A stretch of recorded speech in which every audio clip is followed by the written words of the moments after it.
O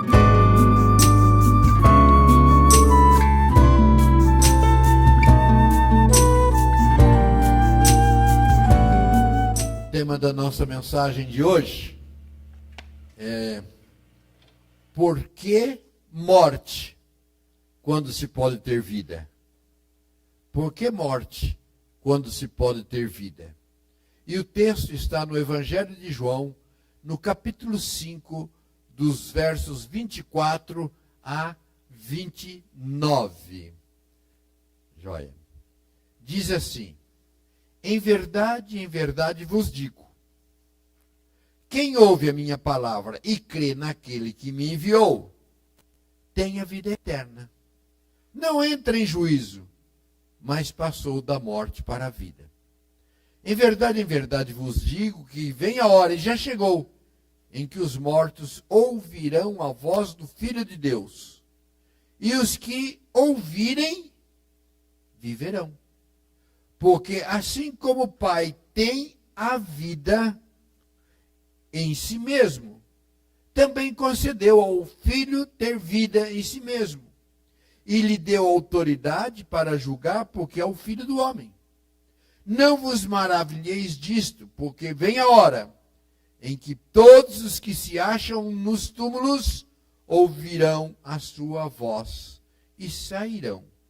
Os que tiverem feito bem, para a ressurreição da vida, e os que tiverem praticado o mal, para a ressurreição do juízo.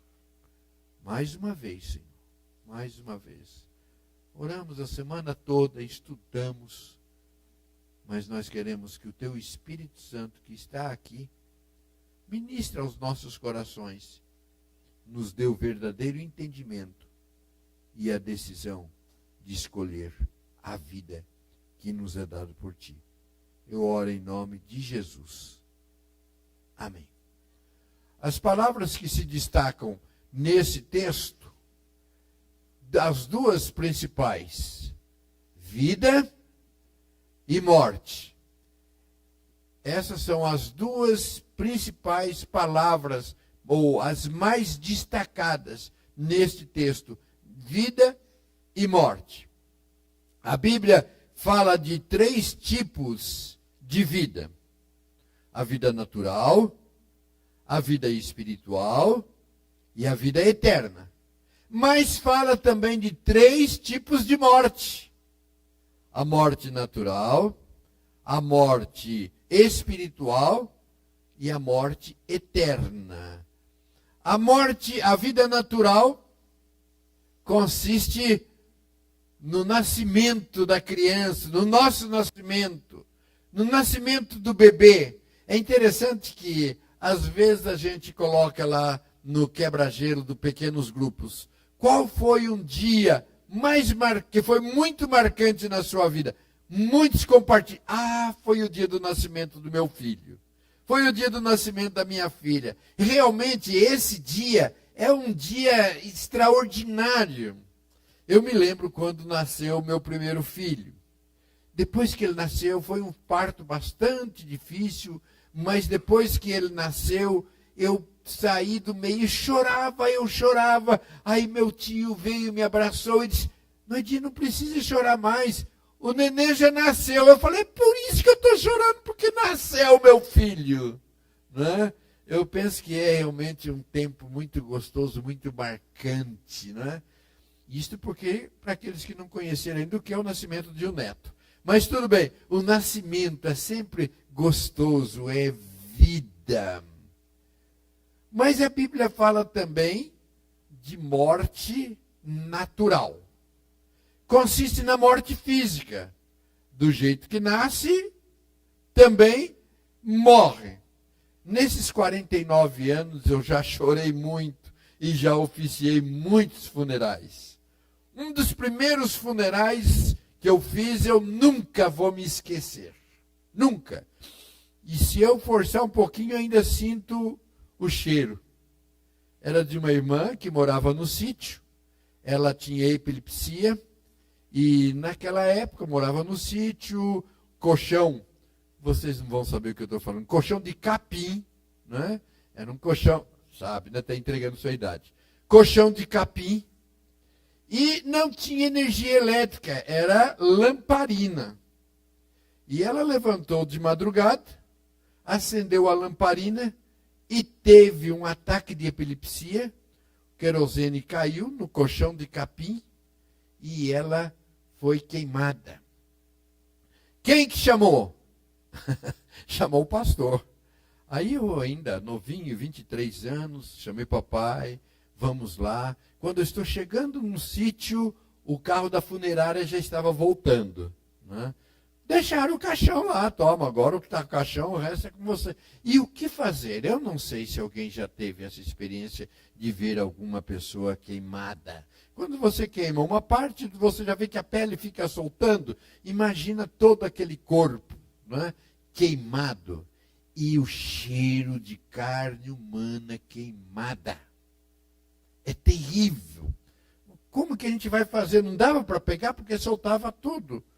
O filho da senhora foi para o outro lado, ficou eu e papai. Papai já tinha tido essa experiência antes. Pusemos um lençol, rolamos a mulher por cima do lençol, cada um pegou nas pontas e colocamos no caixão. A outra coisa marcante é que eu cheguei em casa e o almoço estava pronto. Foi uma das poucas vezes que eu não consegui almoçar. A Deise tinha feito fígado de boi. Falei, ai, não dá. Hoje não dá. Mas poderia contar nesses 49 anos, já oficiei de pessoas que foram assassinadas, criancinhas, queridos, familiares. A verdade, queridos, é que a morte natural acontece e vai acontecer. Agora, nós precisamos estar preparados, tanto para a nossa, como para a morte de queridos. Muito bem, então, entre o nascimento e a morte, aconteceu a morte espiritual. Aconteceu a morte espiritual, que é a separação, pode clicar, por favor, que é a separação entre Deus por causa do pecado. Aqueles irmãos que estão ouvindo pela internet não vai estar vendo no PowerPoint, eu coloquei para ajudar a gente entender. Tem coisas que falam, você entendeu? Quer que escreva? Aí estão vendo, que beleza, nada como ter um técnico à altura, né? Então às vezes a gente quer explicar alguma coisa, a pessoa diz, você quer que eu escreva? Então estou escrevendo, porque isso é importante que a gente entenda. Então, entre o nascimento e a morte física, aconteceu a morte espiritual, que é causada por causa do pecado. Eu estava lendo um comentarista essa semana e ele dizia o seguinte, que o nosso mundo é um cemitério de espíritos mortos vivendo em corpos vivos. Ou seja, é um cemitério, porque tem muita gente que está andando por aí, mas está morto espiritualmente. Morto espiritualmente por causa do pecado. Em Romanos 3:23 diz assim, porque todos pecaram e destituídos estão da glória de Deus. Em Isaías 59:2 diz, as vossas iniquidades fazem separação entre vós e o vosso Deus, e os vossos pecados encobrem o seu rosto de vós. Agora, desde que a humanidade tomou ciência de que iria morrer, e ciência da consequência do pecado, ciência de para onde que vai depois de morrer, ela tem tentado resolver essa questão por conta própria. Alguns, então, inventaram a tal da reencarnação. Ou seja, a pessoa morre, mas como ela é pecadora, não está pronto para ir para o céu, então ela reencarna na tentativa de ir melhorando, não é? De melhorar. Isso não tem nenhuma base bíblica, mesmo porque se fosse assim, a pessoa morre. Não está pronto? Vai melhorar. Segunda época, segunda chamada. O que tinha que acontecer? Ir melhorando, e melhorando, e melhorando o nosso mundo. Mas a gente observa que cada vez está piorando. Então morre, reencarna-se para melhorar, vem pior do que a primeira fase. Bom, mas também tem a questão de que algum pensa da mortalidade da alma. Ou seja, não, a vida é aqui. Comamos e bebamos porque amanhã morreremos. Morreu, acabou, não tem mais. Enterra o corpo e acabou tudo. Outros pensam também no purgatório. Ou seja, morre, não está preparado, vai ficar um tempo aí com a purga, vai ficar um tempo aí purgando, vai ficar no purgatório, né? Vai ficar aí até pagar todos os pecados, depois sobe. Né? Outros, então, nada, Deus é amor. Deus é amor, então tem a salvação universal. Todos morrem e vão para o céu, não tem conversa. Outros ainda pensam que depende do merecimento. Bom, não sei. Quando eu morrer, vamos ver se eu mereço ou eu não mereço.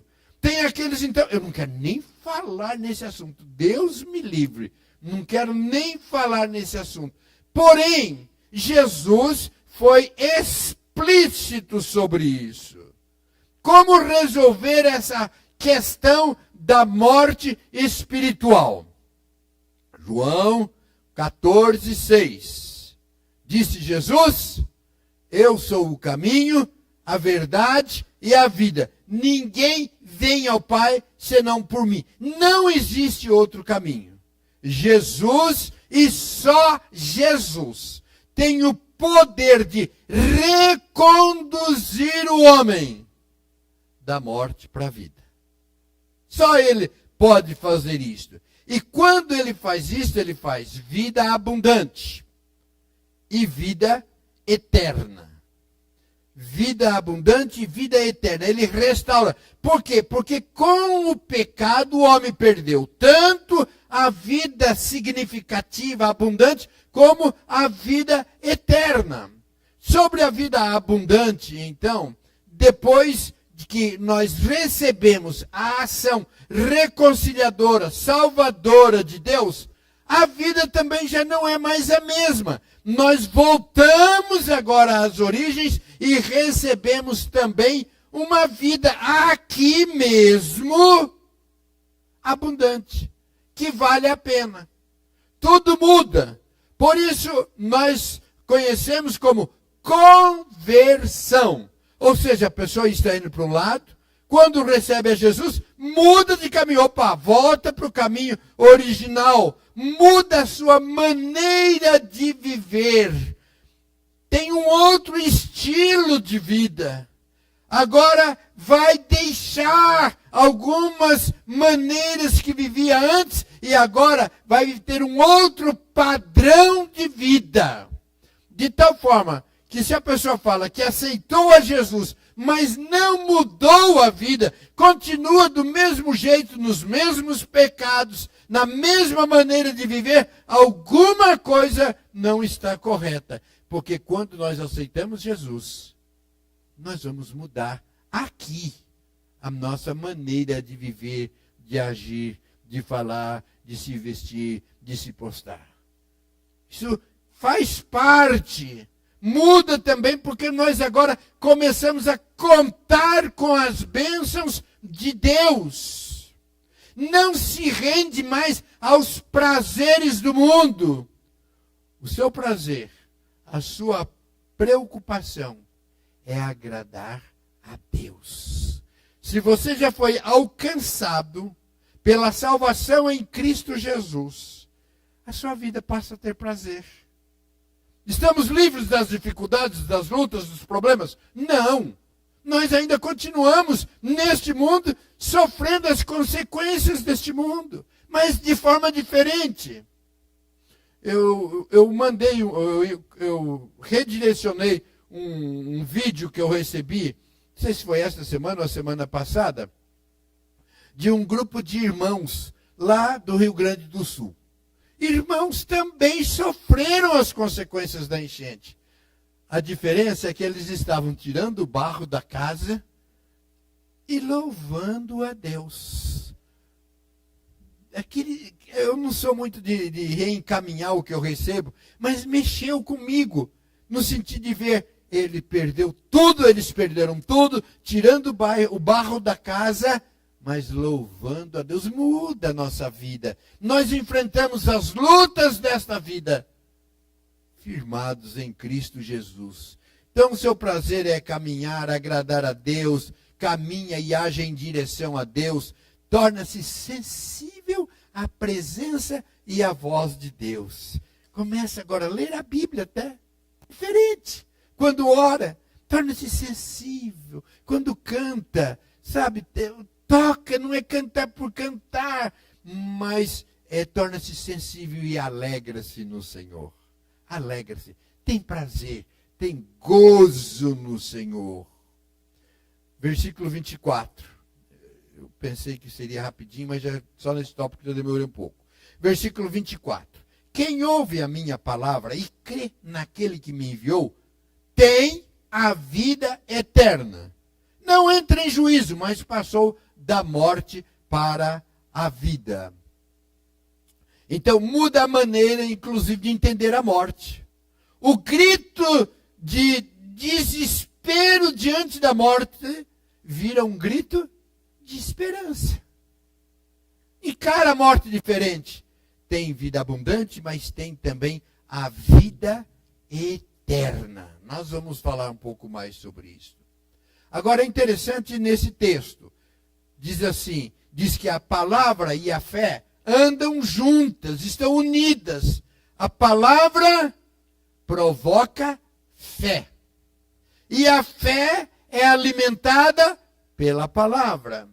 Em Romanos capítulo 10, versículo 17, diz: a fé vem pelo ouvir, e ouvir a palavra de Deus. Por isso a nossa preocupação sempre, e o que eu estou falando com vocês hoje, não é novidade, mas nós precisamos sempre estar ouvindo, porque à medida que nós ouvimos a palavra, a nossa fé cresce. É interessante que ouvir aqui significa mais do que escutar. É aceitar a mensagem do Evangelho. Ou seja, é preciso ouvir a mensagem do Evangelho para crer. Então é muito comum, normal, natural, à medida que as pessoas ouvem da palavra de Deus, ser tocado pelo Senhor, pela fé.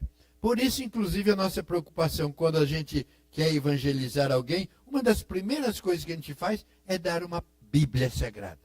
Porque quando a pessoa lê, ou quando a pessoa ouve, ela é tocada e a fé é vivificada. Por isso, Jesus deu uma ordem.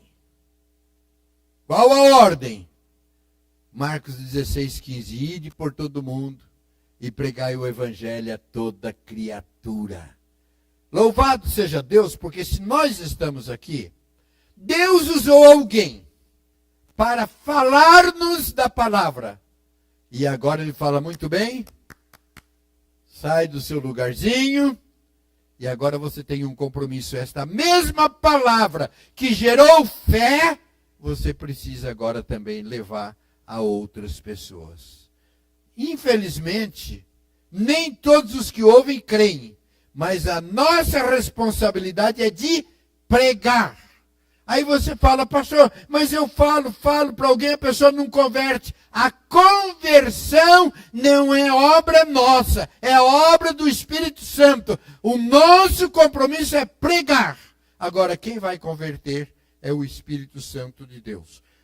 O máximo que a gente pode conseguir fazer é convencer alguém da verdade. E eu digo assim, tem muita gente já convencida de que Cristo é o caminho, mas não se entrega, não se converte. Já algumas tristes experiências eu tive nesse sentido de explicar. Entendeu? Entendi. Você quer aceitar a Jesus Cristo? Então, é bom, sim, deixa para depois e protela, posterga e às vezes nunca vem a receber.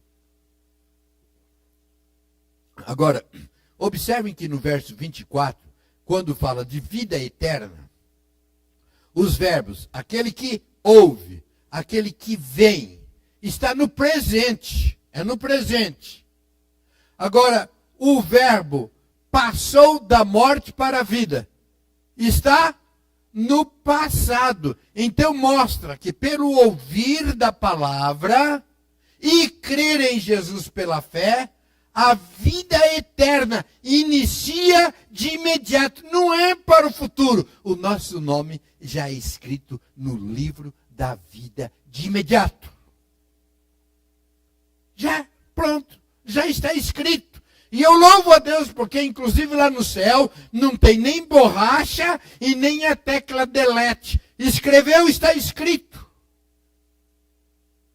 Nós temos na nossa classe de primeiros passos uma pessoa, eu não pedi autorização, então, mas nós temos uma pessoa que quando tinha 8 anos ouviu de Jesus, com 15 se converteu, dos 15 até agora ficou afastado, mas Deus trouxe de volta. Por quê? Porque o nome estava escrito, afastou, estará, mas você é minha, pode tratando de voltar, trate de voltar, porque ele escreve de imediato o nosso nome, já está escrito, é de imediato, não é para o futuro. Eu dou um exemplo assim, muito simples.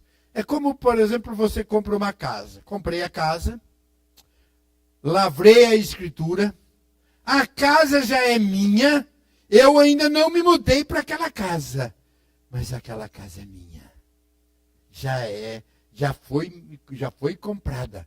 É claro que nesse caso, aqui você vai ter que chorar com umas granas, mas o preço que foi pago naquela casa é o sangue de Jesus e já está garantido. Glória a Deus. O reformador do século XVI, Martinho Lutero, ele diz assim, a pobre pessoa humana, enredada em pecados, morte e a caminho do inferno, nada pode ouvir de mais consolador do que esta preciosa mensagem de Cristo. Seu coração tem de rir do mais profundo íntimo e se alegrar. É motivo de alegria, de riso, porque quando estávamos caminhando para o inferno, Jesus veio, nos alcançou e nos deu a salvação, cujo nome nosso já está escrito no livro da vida. Então, quem crê, alimentado na fé, que vem pela palavra pregada pelo Filho, passa a ter vida. Está livre do juízo, passou da morte para a vida. Não vai mais precisar passar lá por um julgamento. Vamos ver se você passou ou se você não passou, se você merece ou não merece. Já está livre. Já está livre de toda a condenação do pecado. Em Marcos capítulo 16, versículo 16, diz assim: quem crer e for batizado será salvo.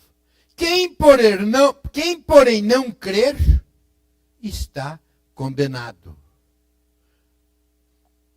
Como já foi dito, nem todos os que ouvem creem.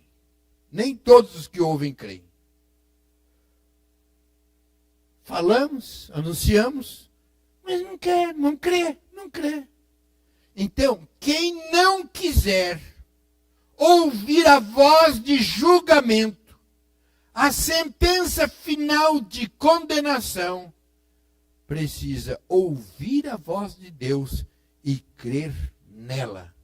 O juízo é realidade para aqueles que não tomam essa decisão. Para quem já tomou essa decisão, tem mais juízo. Não vai mais passar, não.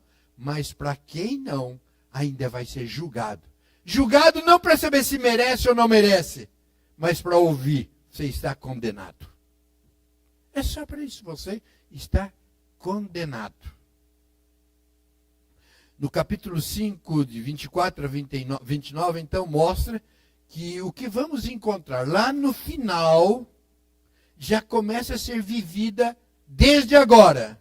Seja para a salvação, através de ouvir e crer em Jesus. Então nós já começamos a ouvir. Já começamos a antegozar. Já sabemos o que nos aguarda.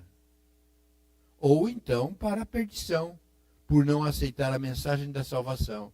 Também vive agora, já, um inferno de vida.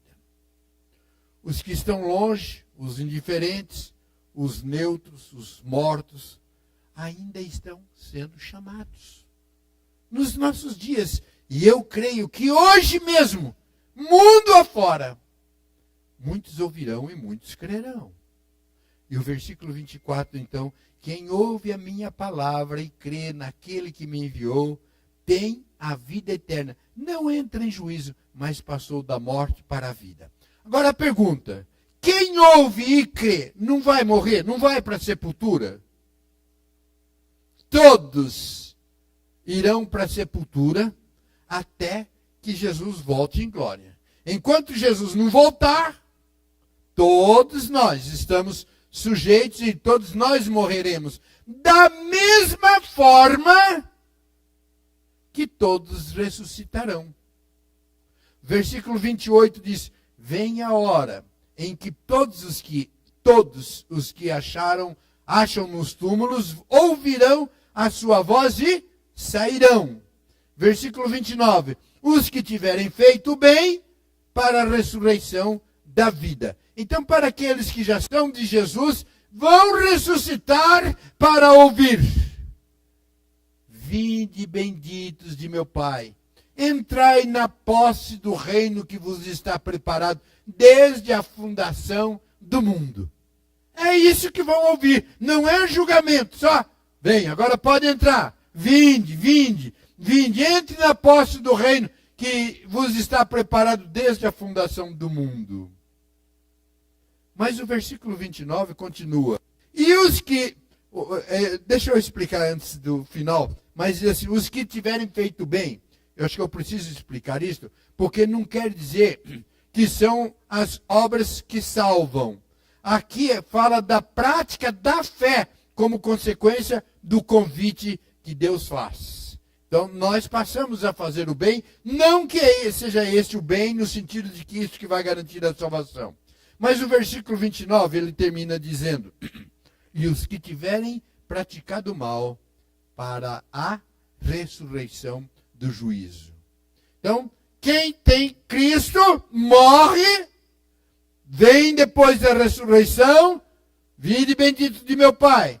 E os que não tomarem essa decisão por Jesus, também ressuscita para ouvir. Condenado. Estes serão ressuscitados, então, para ouvir a voz da condenação. Em verdade, para a voz da condenação. Mas o versículo 25 diz assim, em verdade vos digo que vem a hora, já chegou, em que os mortos ouvirão a voz do Filho de Deus. Trata-se da hora em que muitos que estão mortos, estão no cemitério de céu aberto, mortos espiritualmente, em suas ofensas, em seus pecados, vão ouvir a voz do Filho de Deus e crerão e receberão a vida espiritual através dele. Deus tem salvo vidas e Deus ainda tem dos seus escolhidos aqui. E cabe a mim e a você falar dessa boa notícia. Agora, eu disse do início da experiência gostosa de ser pai, de ser mãe. A segunda experiência gostosa é quando você se torna pai, mãe de filhos espirituais. Quando você é levado, usado por Deus. Que gostoso que é quando você foi usado por Deus. Chegou o dia do batismo, da profissão de fé. E você vir ao altar e dizer, esse filhinho espiritual, Deus me usou. Louvado seja Deus por esses irmãos que foram recebidos hoje aqui. Glória a Deus. Mas não mudou nada no reino de Deus. Não mudou nada no reino de Deus. Porque eles já eram salvos em Cristo Jesus. Já eram salvos.